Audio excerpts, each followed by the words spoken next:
In the dictionary, a civilian is described as someone who is part of a higher organization, such as a naval force, a military force, a police academy, and even a fire company.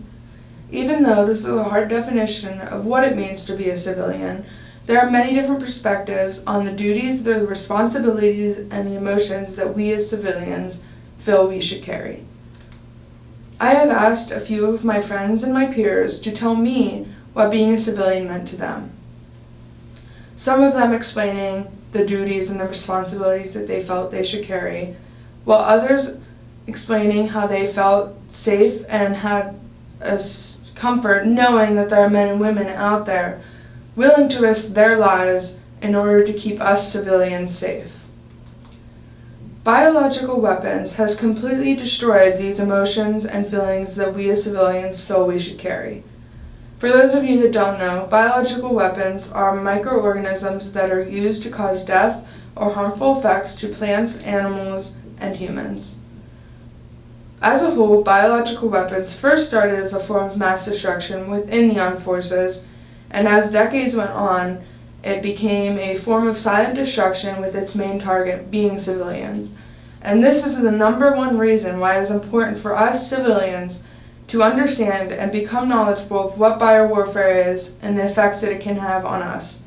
Barton Gellman, who is a former American journalist, once quoted, "In the field of biological weapons, there is almost no prospect of detecting a pathogen until it has been used in an attack." And this is another reason why it's important for us to become knowledgeable of what biowarfare is. One of the most deadliest biological weapons used in targeting civilians was human anthrax. Human anthrax is a disease that is caused by the bacterium known as Bacillus anthracis, and there are 3 different forms of this human anthrax. The first being cutaneous anthrax. Cutaneous anthrax is when spores enter the bodies through open wounds, causing an infection. The next is gastrointestinal anthrax, in which a person may consume a piece of meat or a different animal that has been infected by that certain bacterium. The last and most deadliest form of human anthrax is inhalational anthrax. This is when the person may inhale the bacterium and their lungs may become infected. Inhalational anthrax was seen during the anthrax attacks after the most deadliest terrorist attack of 9/11. During these anthrax attacks, anthrax was sent through the mail indiscriminately to affect individuals that there was no real reason why these civilians were being attacked. These are 3 different pieces of mail that were left behind after the anthrax attacks, and these were dated to different people, again, that were random civilians like you and I. During the anthrax attacks, there were 5 reported deaths and 17 infected. Of the 5 deaths, 1 was a photo editor, 2 being workers in a DC postal organization, another being a hospital worker, and 1 being a woman that handled a piece of cross-contaminated mail.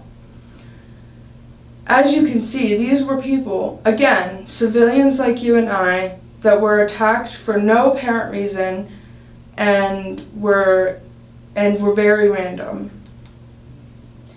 After these anthrax attacks, there were 2 different proposals that were used to try and stop the uncontrollable biowarfare, one being the Geneva Protocol of 1925, and the other being a Biological Weapons Convention of 1972.